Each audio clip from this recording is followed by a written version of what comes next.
मेरा नाम अर्जुन है और मैं मध्य प्रदेश के एक छोटे से गांव में बड़ा हुआ हूं। बचपन से ही हमारे गांव में एक अजीब कहानी चलती आ रही थी। ये कहानी एक पुराने मंदिर की थी जो गांव के बाहर जंगल के बीच खड़ा था। लोग उसे बंद मंदिर कहते थे। गांव के बुजुर्ग हमेशा एक ही बात कहते थे, उस मंदिर का दरवाजा कभी मत खोलना। जो भी उस मंदिर के अंदर गया वो कभी वापस पहले जैसा नहीं आया। बचपन में मुझे ये सब कहानियां सिर्फ अंधविश्वास लगती थीं। मुझे लगता था गांव वाले बस बच्चों को डराने के लिए ऐसी बातें बनाते हैं। लेकिन एक रात मेरी जिंदगी में कुछ ऐसा हुआ जिसने मेरी सोच हमेशा के लिए बदल दी। वो सावन का महीना था। रात को बहुत तेज बारिश हो रही थी। बिजली चली गई थी और पूरा गांव अंधेरे में डूब चुका था। मैं अपने कमरे की खिड़की के पास खड़ा बाहर बारिश देख रहा था। हवा में मिट्टी की एक अजीब सी स्मेल थी। सब कुछ बिल्कुल शांत था, इतना शांत कि बारिश की हर बूंद की आवाज अलग से सुनाई दे रही थी। तभी अचानक मुझे दूर जंगल की तरफ से एक आवाज सुनाई दी, मंदिर की घंटी। पहले मुझे लगा शायद मैंने गलत सुना है, लेकिन फिर वो घंटी दोबारा बजी, धीरे और भारी आवाज में। 1 2 3, जैसे कोई बहुत धीरे धीरे उसे बजा रहा हो।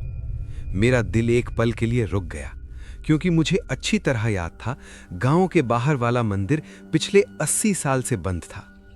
वहां कोई जाता ही नहीं था। फिर रात के 2 बजे मंदिर की घंटी कैसे बज सकती थी? मेरी क्यूरियोसिटी बढ़ गई। मैंने टॉर्च उठाई और चुपके से घर से बाहर निकल गया। बारिश अब भी हो रही थी। जंगल की तरफ जाने वाला रास्ता कीचड़ से भरा हुआ था। जैसे जैसे मैं जंगल की तरफ बढ़ रहा था, घंटी की आवाज और साफ होती जा रही थी। हर बार जब घंटी बजती, मेरे दिल की धड़कन और तेज हो जाती। कुछ देर चलने के बाद मैं मंदिर के सामने खड़ा था। वो पुराना पत्थर का मंदिर अंधेरे में और भी ज्यादा डरावना लग रहा था। उसकी दीवारों पर बेल और घास उग चुकी थी।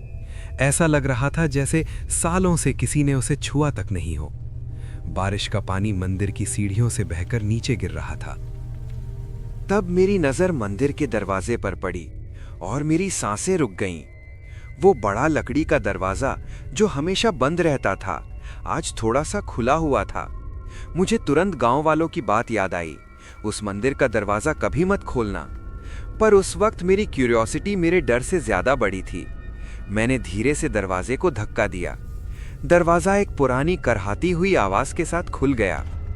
अंदर इतना अंधेरा था कि टॉर्च के बिना कुछ भी दिखाई नहीं दे रहा था। मैंने टॉर्च जलाई और धीरे धीरे अंदर कदम रखा। मंदिर के अंदर हवा बहुत ठंडी थी। दीवारों पर पुरानी पेंटिंग्स बनी हुई थीं। उनमें एक अजीब सी देवी दिख रही थी, लेकिन उस देवी का चेहरा नॉर्मल नहीं था। उसका मुंह बहुत बड़ा बना हुआ था और उसकी आंखें बिल्कुल खाली थीं, जैसे किसी ने आंखों की जगह सिर्फ अंधेरा भर दिया हो।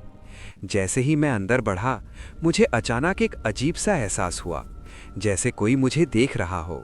मैंने तुरंत पीछे मुड़कर देखा, वहां कोई नहीं था। मैं थोड़ा और आगे बढ़ा। मंदिर के बीच में एक बड़ी मूर्ति खड़ी थी। उस मूर्ति का चेहरा अंधेरे में धुंधला सा दिख रहा था। मैंने टॉर्च उस पर डाली और तब मुझे एक अजीब बात महसूस हुई। मूर्ति की आंखें सीधा मेरी तरफ देख रही थी। मैंने सोचा शायद मुझे गलत लग रहा है, लेकिन फिर मुझे जमीन पर कुछ हिलता हुआ दिखाई दिया, जैसे कोई इंसान धीरे धीरे रेंग रहा हो। मेरा गला सूख गया। मैंने टॉर्च उस तरफ घुमाई, लेकिन वहां सिर्फ मंदिर की ठंडी पत्थर की जमीन थी। फिर अचानक मुझे मूर्ति के पीछे से एक आवाज सुनाई दी, जैसे कोई अपने हाथ जमीन पर घसीटकर आगे बढ़ रहा हो। उसके बाद जो मैंने देखा, उसे आज तक भूल नहीं पाया। मूर्ति के पीछे से एक हाथ बाहर निकला। वो हाथ इंसान जैसा था, पर उसकी स्किन मिट्टी की तरह फटी हुई थी। फिर धीरे धीरे एक पूरा शरीर अंधेरे से बाहर आया। उसका शरीर आदमी जैसा था, पर उसकी आंखें बिल्कुल सफ़ेद थी, ऐसी सफ़ेद जैसे उनमें कभी कोई रंग था ही नहीं। वो सीधा मेरी तरफ देखकर मुस्कुराया। उसकी मुस्कान देखकर मेरी रीढ़ की हड्डी तक ठंडी हो गई।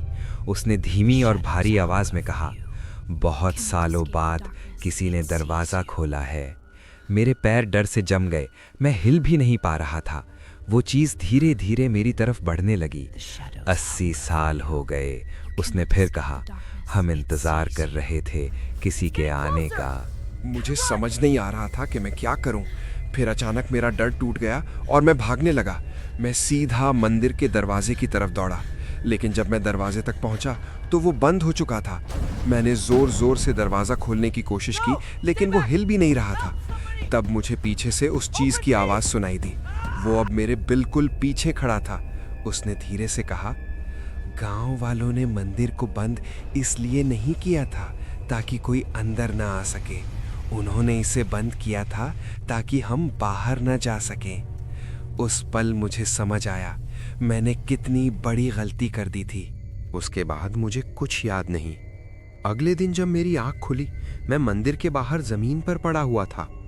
मेरे आसपास गांव वाले खड़े थे। उन्होंने मुझे उठाया और घर ले गए।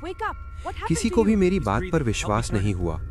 उन्होंने बस मंदिर का दरवाजा फिर से बंद कर दिया। सब कुछ वापस नॉर्मल हो गया। कम से कम सबको ऐसा ही लगा। लेकिन मेरे साथ कुछ बदल चुका था। उस रात के बाद मुझे हर रात एक ही आवाज सुनाई देती है। जब मैं सोने की कोशिश करता हूं तो कोई मेरे कान के पास आकर धीरे से फुसफुसाता है। तो मेरे कमरे के अंधेरे कोने में मुझे वहीं सफ़ेद आंखें दिखाई देती हैं। और मुझे अब समझ आ चुका है, वो चीज़ अब मंदिर में नहीं है, वो मेरे साथ घर आ चुकी है।